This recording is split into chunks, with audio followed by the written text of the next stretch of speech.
ভোটের আগেই বিজেপিতে বড় ভাঙন। শুভেন্দু অধিকারীর নিজের জেলা পূর্ব মেদিনীপুরে পদ্ম শিবিরকে নাড়িয়ে দিয়ে ঘাস ফুলে নাম লেখালেন ময়নার এক অত্যন্ত প্রভাবশালী ও হেভিওয়েট নেতা। কিন্তু কেন এই দলবদল?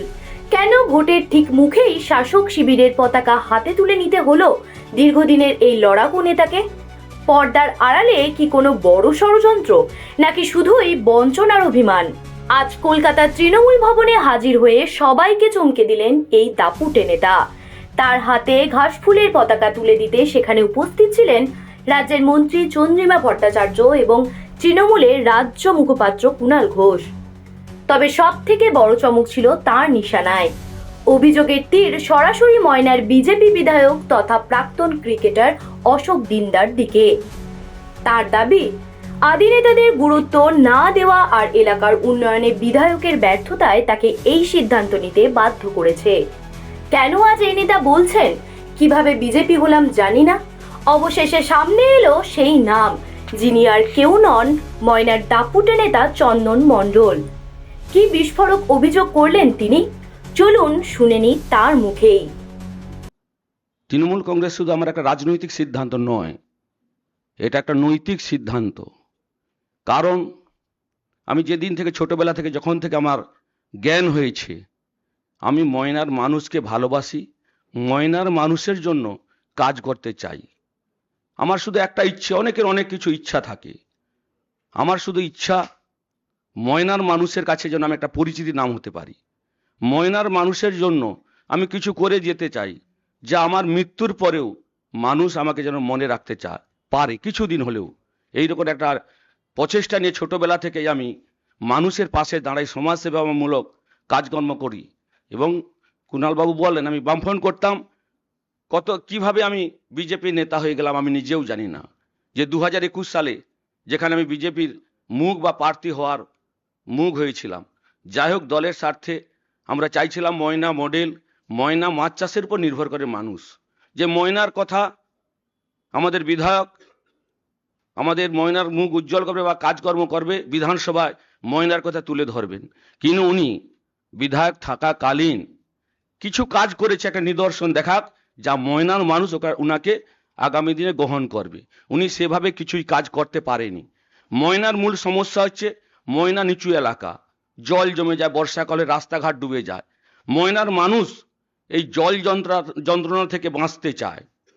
এই পদক্ষেপ আমাকে আগামী দিনে করতে হবে, সেই আশ্বাস আমি আমাদের মাননীয় মুখ্যমন্ত্রী মমতা বন্দ্যোপাধ্যায় এবং শ্রী অভিষেক ব্যানার্জিকে আমি জানিয়েছিলাম। তিনি আশ্বাস দিয়েছেন যে আগামী দিনে ময়নার যাতে মানুষের সমস্যা সমাধানের সুরাহা করতে পারি, আমাকে সব রকমের সহযোগিতা করবে। ময়নায় যেমন বর্ষাকালে জল জমে যায়, সেই সাথে মাছ চাষের উন্নয়ন এবং ময়নার মানুষের মাছ চাষের জন্য মিষ্টি জলের প্রয়োজন, যা রূপনারায়ণ নদী থেকে নিয়ে যাওয়ার ব্যবস্থা করা এবং রাস্তাঘাটের সমস্যার সমাধান, চওড়া রাস্তা।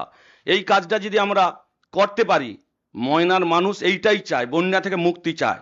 টাকা পয়সা বা অন্যান্য সহযোগিতা কিছু না করলেও, এবং মাছ চাষের সাথে বহু মানুষ যুক্ত, কোনো মানুষ 99% মানুষ এই কাজের সাথে যুক্ত। তাদের জীবন জীবিকার পাশে দাঁড়ানো, বিশেষ করে যে আমাদের বাক্সা এবং গজিনাতে যে লক্ষ্মীর ভাণ্ডার বন্ধ হয়ে যায়, এটা খুব জনপ্রিয় প্রকল্প। এই প্রকল্পের মধ্য দিয়ে মায়েরা তাদের রুটি রোজগার মানে একটা মাসিক যে খরচের তালিকা তৈরি করে রেখেছে, টাকাটা বন্ধ হয়ে গিয়েছে, তারা খুব কষ্টের মধ্যে ছিল। আমি মাননীয় মুখ্যমন্ত্রীকে চিঠি লিখি এবং তিনি আশ্বাস দেন প্রকল্পের টাকা দ্রুত গতিতে আমাদের এলাকার মায়েরা পাবে। তারা টাকা পেয়েছে, কিন্তু এখনো 5-6 মাসের টাকা বাকি আছে। আমি আবেদন করছি যাতে এই টাকাটা তাড়াতাড়ি ছেড়ে দেওয়া হয়। আমাদের সত্যি গর্ব লাগে যে অভিষেক ব্যানার্জির সাথে আমি নিজেও কথা বলেছি, উনি দ্রুততার সহিত সেটা দেখবেন এবং ময়নার সার্বিক উন্নয়নের স্বার্থে আমার পাশে দাঁড়াবেন বলে কথা দিয়েছেন।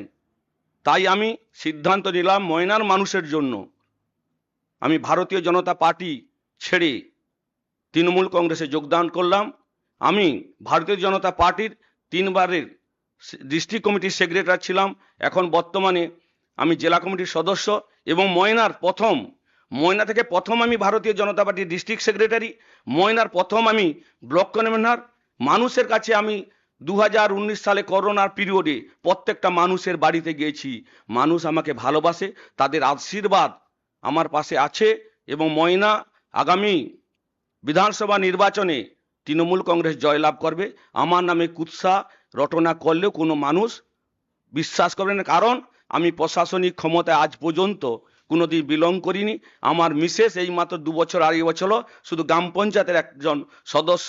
এখানে তৃণমূল এখানে বিজেপি যদি প্রচার করে আমি টাকা কোনো দুর্নীতিমুক্ত এসবের বিষয় কোনো নেই। মা মাটি মানুষের সরকারের পক্ষে আমি আছি, থাকবো।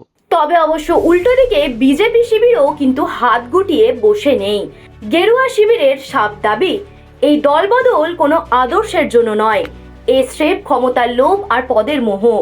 লক্ষ্মীর ভান্ডারের বকেয়া টাকা উদ্ধার থেকে শুরু করে প্রার্থী হওয়ার লড়াই, ময়নার এই টানাপোড়েন এখন সরগরম করছে গোটা বাংলাকে। চন্দনের এই দল পরিবর্তনকে বিন্দুমাত্র গুরুত্ব দিতে নারাজ বিজেপি নেতৃত্ব। অর্থাৎ সব মিলিয়ে বলা যায়, একদিকে স্বামীর হাতে তৃণমূলের পতাকা, অন্যদিকে স্ত্রী এখনো বিজেপির প্রধান। ময়নার এই পারিবারিক ও রাজনৈতিক লড়াই শেষ পর্যন্ত কোন দিকে মোড় নেবে?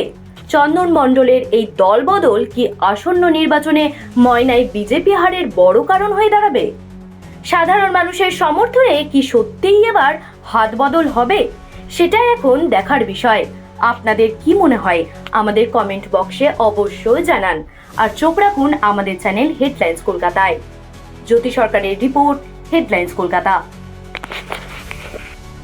আনন্দ আর ভালোবাসার দীপ্তিতে গড়া সমুজ্জ্বল পরমা, ঠিক তোমারই মতো। শ্যাম সুন্দর কোম্পানি জুয়েলার্স, আগরতলা, উদয়পুর, ধর্মনগর, কলকাতা।